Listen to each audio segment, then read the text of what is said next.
What's up, beautiful people? Welcome back to part 24 of our Pokemon Consonancia walkthrough. This video is a little bit longer than our normal videos, but it's absolutely jam-packed and you don't want to miss this. As you guys know, we do have 7 gym badges now, which allows us to buy some shiny capsules and even radiant capsules. So we're going to test those out and try and make our whole team shiny or radiant shiny, which is even more rare. We'll see how our Pokemon turn out. So we'll see what the colors look like. Rillaboom kind of looks exactly the same. Its colors are just a bit brighter. And it's the same for Baxcalibur, unfortunately. So the shiny variants are not looking too good. But now we're using the radiant capsules and wow, it's completely changed the color of some of our Pokemon. So let's have a proper look at them. Samurott is now white and brown. Delphox is completely different, as well as Baxcalibur. Ho-Oh is still a really good looking shiny, and our Dragonite is now green. So that's pretty cool. We'll stick with that for now. I'm not completely sold on Delphox's color scheme, but I do like Ho-Ohs, and Dragonites I think is going to grow on me. I don't mind the green. I'm curious to see what its Mega Evolution will look like. But in the last episode, if you missed it, we made our way into a cave. We met up with Trainer Blue in the cave, and then Lusamine appeared out of a portal, and she had been taken over by the Ultra Beast Nihilego. So we first had to battle and defeat Lusamine, and then we had to battle Nihilego afterwards. Luckily, Trainer Red and Trainer Blue both helped us in those battles, and then we freed Lusamine. So it was a crazy jam-packed episode. Lusamine also had an entire team of Ultra Beasts, so it was really tough. If you missed the previous episode, you want to go back and give it a watch for sure.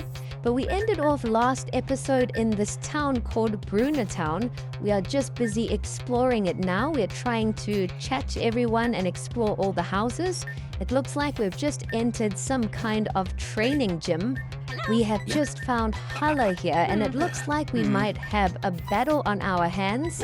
And later on in the game, we're going to go south of Bruna Town, where we are going to find the Unown ruins. There are a whole bunch of puzzles there that you don't want to miss, so do stay tuned for that. But now we are facing a tag team battle, so it looks like our opponents have sent out Lycanroc and Flareon. Both of the Pokemon are at level 87. We're getting really close to the level 90 mark. Soon all of our Pokemon are going to be at level 100. And now Lycanroc and Blaziken have both Mega Evolved, but we have knocked out both of them. So this is a great start to the battle. We do have some help, and our teammate is really helping a lot in this battle. I am glad we have Hugh on our team for this one, but we've only lost one Pokemon, so the next Pokemon we are sending out is our Delphox in its new Radiant form with its purple ears. And our opponents have now sent out Tyranitar, and that might be their final Pokemon. So this has been a really easy battle. We send out Rillaboom next to keep the type advantage, and our grass type moves are really effective. I think one more attack and we should have this battle under wraps. And there we've done it. We've beaten Paula and Tina, and that was a fun little battle just to start off the episode. And after that, it jumps to a cutscene where we find out a bit more about our friends Tina and Paula. It looks like when they were kids, they found a Dratini that they wanted to catch, but then a collector came out of nowhere and stole their Pokemon.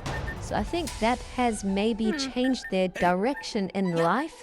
Hopefully they aren't too upset about it now that they have new Pokemon, but that's really awful to do. So we are finding out a bit more about all the characters as we play through the game. The storyline is really good. I do recommend that you read through everything and take your time with it.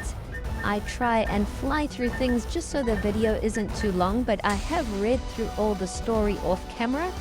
And now that we have finished off exploring most of Bruna Town, we've gone down south to the Bruna ruins, where we have a whole bunch of puzzles. I am going to explain and break down everything for you.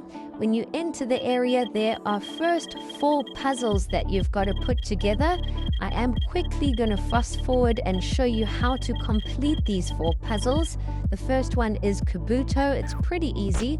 And once you have put all the pieces in a correct spot, you will fall through a hole into the lower ruins and you'll find a whole bunch of Unown here. I do recommend that you spend some time down here and just try and encounter as many Unown as possible. You don't have to catch them, but you do want to just encounter as many different variants as possible, because you're going to have to use those Unown to write in your answers to the riddles. And if you haven't found or encountered those letters, you won't be able to use them. So do try and encounter as many Unown down there as possible. It will save you a bit of time later on. And the second little puzzle we have done is Ho-Oh. This one was a bit more tricky. You want to just make sure that you put everything in exactly the right place. And then once you complete the Ho-Oh map, you will fall down again. So there are 2 more puzzles that we have to complete like that, and every time you complete the puzzle you will fall down into the lower chambers. If you can try and find like 20 different Unown variants just to start off with, that will help, and then you can try and find some of the other ones that you've missed later on. But now we've made our way to the 3rd ruin, where we've got another puzzle. Here we've got to complete an Aerodactyl puzzle, which was pretty easy. I think Ho-Oh was the most difficult out of all of them. We have fallen down into the ruins and we have encountered a bunch of Unown down here that we didn't show on camera. I think once I completed all 4 puzzles, I had found about 22 of the Unown already, so quite a lot. We have now arrived in the ruin with the 4th puzzle, which is the final one, but there are still riddles that you have to complete for all 4 of these puzzles. And as you can see, this final puzzle is Omanyte. The shell is a little tricky, but we got it in the end. We fall down once again and spent a bit of time searching for more Unown, but now we're going to try and fill in all the riddles. If you get the riddles correct, you will open a secret chamber, which will allow you to pick up some extra items. The first ruin we've entered, you read the little clue at the back, and the answer to the first riddle is Ho-Oh. So here you need to use the Unown that you have encountered to fill in the code Ho-Oh. If you haven't found Unown H and O, you won't be able to type them in. So you really need to go and spend a bit of time down under the ruins and encounter those Unown. It probably took me about 10 minutes to encounter 95% of them, so it doesn't take very long at all. You don't have to battle them or catch them, just encounter them and knock them out or run away, and that will count. So the first little puzzle, the answer was Ho-Oh. Now we're going to try and complete the other 3 riddles and collect more of the items in the secret chambers. Once you complete all 4 of the puzzles, you can come to this little office and chat to the scientist, and he'll give you an Unown report. So with this, you can actually go and catch an Unown and change it to any letter that you're missing. So if there are 3 or 4 Unown that you haven't encountered, I recommend you go and catch some of them, and then you can use this device to change them to the missing letters, and that way you will complete all of them. So that's what we did. Here for the second little riddle, the answer is escape. It's escape rope, but the answer is in Spanish. So you can't type in escape, you've got to type in this word exactly. As you guys know, this game was created in Spanish and then translated into English, but these answers have not been translated into English, so you have to use the Spanish words. You guys can just copy my answers and that will allow you to get through to the back rooms. And when you fall through the back rooms, you do get another little secret message there on the floors, but those don't actually do anything, so you don't have to worry about those messages on the floor. Now we have arrived at the 3rd ruin, and the answer to this one is actually flash, HM flash, but in Spanish you're going to want to type in this word, and if you do that correctly, you will again unlock the door at the back. So do take your time to copy my answers. If you have completed all the puzzles and received the Unown machine, you should have encountered or swapped any of the missing letters that you don't have. And now we've only got 1 more riddle to complete. So I have really enjoyed this whole process of putting the puzzles together and trying to complete the little riddles. It's been a nice little change of pace in the game, and I really enjoy all the puzzle making. It's a lot of fun. Now for the last puzzle, the answer is actually waterstone, but again you've got to use the Spanish word. So just copy my answers and then you'll be able to pick up the last remaining items. Once we've picked up all the items, we can get out of here and continue with our explorations. Unfortunately, Bruna Town doesn't have a gym leader, so we're going to have to proceed to the next route and then make our way to the next town where hopefully we can get the 8th and final gym badge. But there we have it. We've completed this entire side quest. I hope this video has helped you. If you have reached this point in the game, let us know what Pokemon you are using in your team and drop us a like and a comment. We'd love to hear from you guys. I try and reply to every comment. So now that it's done, we're going to head back up north to Bruna Town, and then I believe we've got to head west in order to reach the next route. Again, we have a really long journey ahead of us, so you want to make sure that you've healed up your team before you start off this next little section of the game. And before we enter the next route, we jump back to another cutscene with Prince Lear. And at this point in the game, it looks like all the power has gotten to his head. He is pretty much chasing away all of his friends and allies, and everyone is leaving him. He's becoming an absolute menace. So that's not a good sign. Hopefully we'll be able to battle him and teach him a lesson and get him to snap out of it. But here it looks like they had a battle and Sharon actually defeated him, which was pretty surprising. So Sharon must be quite strong. So it looks like after this battle, Sharon and Lear have also fallen out, and pretty much everyone has left Prince Lear. So I don't know what he's trying to do. I think all the power has taken over him and he is just getting blind with greed. We have now arrived on Route 30 and we're going to try and make our way through to the next town. It is quite a long route and there are a lot of items to pick up. We aren't going to pick up every item, but we'll try and pick up most of them. Here along the way, we have also found Hugh, who we are about to battle, and he's a really tough fight, so you want to be prepared for this. He's got an entire team of 6 Pokemon. We just knocked out his first Pokemon, Unpheasant, and now he has sent out Flygon. We've terrestrialized our Rillaboom, who's got a type advantage, and we've knocked out Flygon luckily.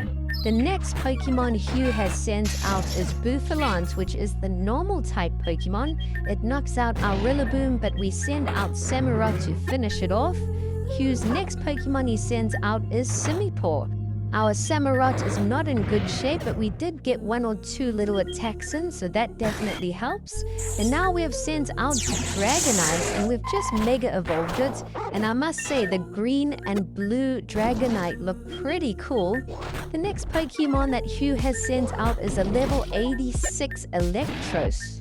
We one-shot it pretty easily, and now he has sent out his starter Pokemon, which is Emboar. And Emboar has also just Mega Evolved.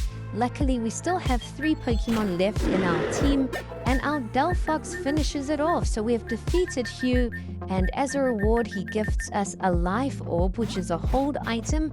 I believe it boosts your attacks, but you do take a tiny bit of damage each turn. So that might be something that you want to add to your team. It is a useful item, but it does have its drawbacks. We pick up some of the hidden items here that we missed along the way, a Razor Fang and a Metal Coat, and now we continue and cross the bridges. There are so many trainers here to battle, so you're going to have your work cut out for you, especially after battling Hugh. But here between the routes, you can heal up your team again, which is a lifesaver.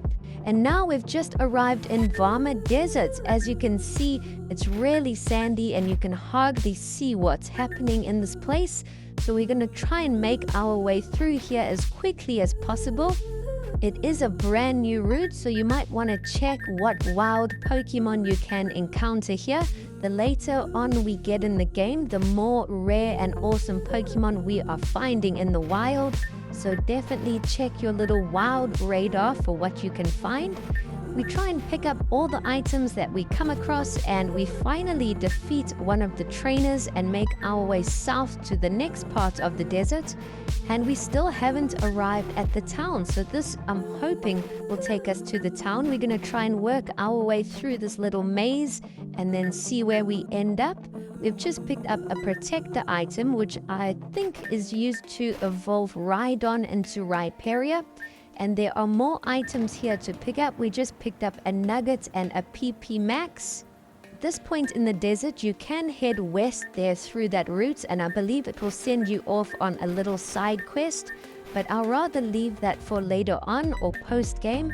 We're going to try and head east now to the next town. I really want to try and get all 8 gym badges as soon as possible. But as we enter this area, we actually bump into Raihan and Leon, the champions, and they're busy battling here. As you could see, Leon just Dynamaxed his Charizard, and I think Raihan is the next gym leader, so we might have to take him on soon to get the 8th and final gym badge. Raihan is going to be no joke. He's a super tough trainer, so we're going to have to try and be as prepared as possible for that. But now finally, I think we have come to the end of the route and the end of the desert. We'll head down south and hopefully arrive at the next town. And no, we have arrived on Route 31. So this route is crazy long. It seems to never end. So we're going to have to try and continue through the desert. Hopefully we'll arrive in the next town in today's episode. That is the goal anyway. And while we are exploring this area, we are finding tons of items, but we are also about to bump into another trainer who is really strong. I actually lost my first time against them, so you want to be prepared. We're first just going to surf down this little side canal and pick up the last little item, and then we'll backtrack and face Dawn. So come and chat to Dawn, and she wants to take you on for a battle. You can see her Torterra there, which is an absolute beast of a grass type. Dawn does have an entire team of 6 Pokemon, and the first Pokemon she has sent out is Wormadam. We've got Delphox up front, which we have terrestrialized, so its stats are slightly boosted. And the next Pokemon Dawn sent out was Magmortar, which we knocked out. Magmortar is probably my favorite fire-type Pokemon of them all. Now Dawn has sent out Milotic, which knocked out our Delphox, but our Rillaboom knocked out Milotic. So we are looking pretty good at this stage of the battle. Next, Dawn has sent out Clefable, which is just Mega Evolved. As you guys know, Clefairy did get a brand new Mega Evolution, and it looks pretty cool. We have only got 3 Pokemon left, so we decide to send out our big boy Ho-Oh to finish off Mega Clefable. We also one-shot Frostlass and arrive at Dawn's final Pokemon, Torterra, which is almost at level 90. We finish off Torterra and get the W. Dawn gifts us a choice scarf, and now we can continue on. Hopefully we will find the end of the route. And as we enter the next area, we jump to another cutscene where Sharon and some of Prince Lear's friends are chatting, and we find Lear all on his own. The only thing Lear has been focused on is power and becoming king, but now it looks like he's been set up by the Mask Collector. A whole bunch of trainers have ganged up on him, and we also get more information about his backstory. When Prince Lear was a kid, Hooper found him and actually gave him his first Pokemon, which was a Phanpy. He also gave him the Mega Stone, what it looks like. So it looks like Lear and Hooper have a special kind of connection. And Hooper is a really strong Pokemon. As you guys know, Hooper opens all the portals to the other areas. So that was quite interesting. We're definitely finding out more information. But now we have arrived at Tremo City, finally a city, and we can heal up our team properly. So in the next episode, we'll explore the city and hopefully find if Raihan is here and if we can battle him for the 8th gym badge.